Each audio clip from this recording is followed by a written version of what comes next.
konsisten kita untuk terus melanjutin perjalanan yang udah kita mulai itu mungkin jadi PR untuk kita masing-masing ya Kak.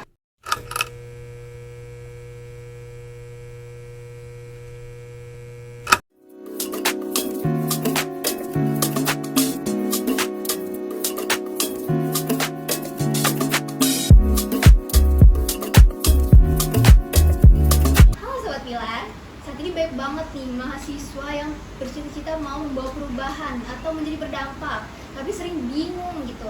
Kita harus mulai dari mana? Jadi hari ini aku bakal ajak ngobrol kakak sebelah aku ini, Kak Rafika Indi Putra Kain.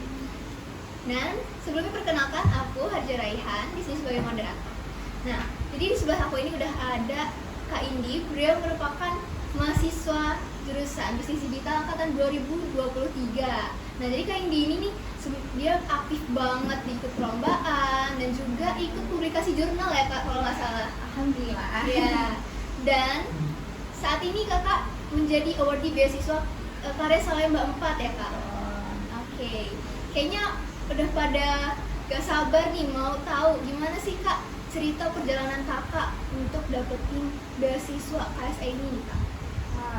Sebelumnya terima kasih banyak Pilar udah kasih aku kesempatan untuk bisa ngobrol di sini. Terima kasih juga Hadija udah nemenin aku untuk ngobrol bareng teman-teman di sini hari ini. Jadi mungkin aku bakal cerita sedikit kayak mana sih atau apa sih motivasi aku untuk daftar karya Salemba 4. Jadi sebelumnya tuh aku sempat cari beberapa beasiswa yang masuk di Universitas Lampung yang ada di Paguyuban Mila. Terus salah satunya itu ada KSE. Jadi KSE itu emang nawarin banyak banget kegiatan dan juga nawarin banyak banget benefit kalau emang kita bisa dapetin beasiswa tersebut. Jadi menurut aku KSE itu kan bukan hanya dukungan finansial aja ya, kita bisa dapat relasi, bisa dapat pengalaman. Karena nantinya di sana juga bakal banyak banget kegiatan atau experience lain yang mendukung kita untuk terus berkembang. Maka dari situ aku tuh jadi punya niat, punya tekad untuk bisa daftar atau bisa bergabung di KSE itu sendiri. Itu sekarang. Oh, itu keren banget ya. Nah, tapi kan kalau daftar beasiswa ini kan pasti perjalanan panjang ya Kak, berbulan-bulan. Nah, kira-kira ada nggak sih Kak tantangan terbesar yang Kakak hadapin dan gimana cara Kakak untuk handle?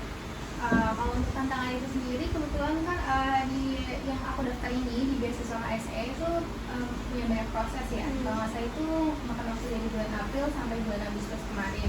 Cuma untuk dapat tantangan yang menurut aku besar banget, alhamdulillah sampai saat ini belum ada tantangan yang besar banget. Cuma untuk konsisten kita untuk terus melanjutin perjalanan yang udah kita mulai itu mungkin jadi PR untuk kita masing-masing ya Kak. Karena kan kita daftar beasiswa tuh bukan cuma sebagai bantuan saat itu aja, tapi kita juga harus konsisten untuk memulai sesuatu yang udah kita dapat sebelumnya gitu. Maka dari itu menurut aku tantangannya lebih ke tantangan untuk kita lanjutin ke selanjutnya biar kita bisa dapat sesuatu yang lebih bermakna sih Kak. Oke, jadi Kakak kan tadi udah jelasin ya kalau beasiswa ini tuh nggak cuma ngasih dukungan finansial aja, tapi juga ada banyak benefit lainnya. Nah, menurut Kak Indi nih, bagaimana seorang awardee beasiswa bisa melihat dirinya bukan cuma sebagai pencetak prestasi akademik aja, tapi juga bisa menjadi agen perubahan untuk masyarakat?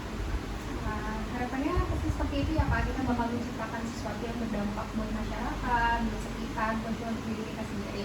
Karena kan di sini aku termasuknya pemula ya, aku baru keterima beasiswa, di sini aku baru memulai lah langkah awalnya. Jadi aku di sini punya harapan dan tekad untuk bagaimana sih kita tuh berdampak buat orang lain. Jadi contohnya kayak di KSE itu kan kasih beberapa program yang emang nyata, contohnya kayak entrepreneur atau ada juga programnya tuh research. Nah mungkin dari research itu kita bisa membantu lingkungan kita sekitar tentang kayak mana sih cara membantu UMKM. Jadi harapan aku juga di sini sebagai penerima beasiswa aku bakal menggunakan kesempatan ini dengan sebaik-baiknya dengan berbagai program yang tentunya bermanfaat bukan cuma untuk aku aja, tapi bermanfaat juga untuk lingkungan sekitar.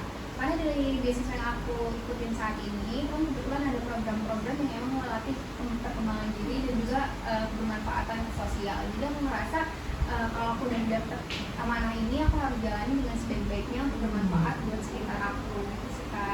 Jadi kalau di beasiswa ini kita nggak ini ya, kalau lebih banyak dapat soft skill juga ya Kak? Betul, jadi emang kita dapat dukungan untuk berkembang, nggak cuma kita hanya dapat dukungan finansial aja, tapi kita juga dapat bimbingan program untuk soft skill kita. Bener, apalagi kan sekarang soft skill itu dibutuhin banget ya kak, apalagi di dunia kerja juga. Nah, aku pengen nanya lagi nih, menurut kak ini nih, bagaimana sebenarnya anak muda bisa memulai langkah kecil untuk berkembang nih dan untuk menemukan potensi kecil. Nah kan tadi kan kakak juga bilang ya, kita tuh harus konsisten dan bertanggung jawab nih. Kakak ada ini nggak sih kak, tips atau contoh sederhana yang biasa kakak terapin gitu kak? Mungkin bisa atau contoh sederhananya untuk bagaimana kita untuk berkembang ya, untuk berkembang. Karena kan kita termasuk anak muda ya, kita termasuk seseorang yang membentuk perubahan. Kalau menurut aku itu sendiri sih, yang penting kita niat dulu. Kita harus niat dan jalanin itu dulu. Karena kalau kita nggak coba, kita nggak akan tahu kita bakal gagal atau berhasil. Lebih baik kita gagal waktu kita mencoba daripada kita Nggak betul sekali, benar sekali, betul. Oke. Jadi intinya itu tuh kita harus berani nyoba dulu ya kak. Untuk hasil itu urusan belakangan. Nah, karena kalau kita nggak mencoba, kita jadi nggak punya kesempatan untuk gagal atau berhasil. Gitu. Karena kalau nggak coba juga belum tahu hasilnya. Oke, jadi dari cerita kakak tadi tuh yang penting itu kita berani untuk memulai ya kak. Nah, tapi kan problemnya nih ya kak, kadang kita tuh suka minder duluan kak, suka overthinking duluan nih, takut gagal, insecure, takut gagal. Nah, bahkan kita tuh kadang tuh suka hilang motivasi gitu kak di tengah jalan. Nah, dari pengalaman kakak sendiri nih, bagaimana cara kakak menghadapi ketakutan itu? Jadi kakak bisa tetap menjaga semangat kakak dan juga tetap konsisten nih kak. Menurut aku sih insecure wajar, mungkin wajar karena kita pasti takut ya, kita takut gak bisa dapetin apa yang kita mau. Cuma menurut aku selagi kita masih merasa kita mampu, kita harus jalanin dulu. Walaupun nantinya kita bakal kehilangan motivasi, kita bakal ngerasa kayaknya kita udah gak mampu lagi. Kalau cara aku take rest dulu. Aku kasih waktu untuk diri aku kasih waktu diri aku untuk istirahat, aku kasih diri aku untuk main. Nanti kalau kita udah ngerasa diri kita sudah cukup, kita bakal balik, kita bakal fokus dengan semangat lagi. Oke, jadi kalau dari kakak tuh berarti utamain istirahat juga ya kak? Betul, karena kan kepentingan diri juga ya kak. Karena bener. kalau kita capek, diri kita ngerasa mentalnya nggak stabil, pasti kita ngelakuin sesuatu tuh nggak berjalan mulus gitu. Bener sih kak, karena kan kalau kita terlalu push diri Beban kan ya. nanti takutnya kita yang udah capek nggak dapat apa-apa juga kan kak. Nah oke nih, yang terakhir nih kak, kakak punya nggak tips yang mau sorry aduh salah bang ya tuh oke 1, 2. Oke, yang terakhir nih kak, kakak ada nggak sih pesan yang ingin disampaikan nih untuk generasi muda sekarang? Teman-teman di rumah yang masih mau untuk mencoba, yang masih takut untuk mencoba kali ya kak, aku bakal kasih sedikit cara atau sedikit ajakan untuk teman-teman untuk ayo kita mulai semangat, kita mulai tentuin visi kita mau kemana, kita mulai tentuin tujuan hidup kita. Jangan sampai tuh masa muda kita sia-sia gitu. Jadi kalau emang kita bisa berdampak buat orang lain, kenapa enggak? Keren banget. Semoga pesan yang kakak sampaikan tadi itu bisa jadi motivasi ya kak untuk para pendengar podcast kita.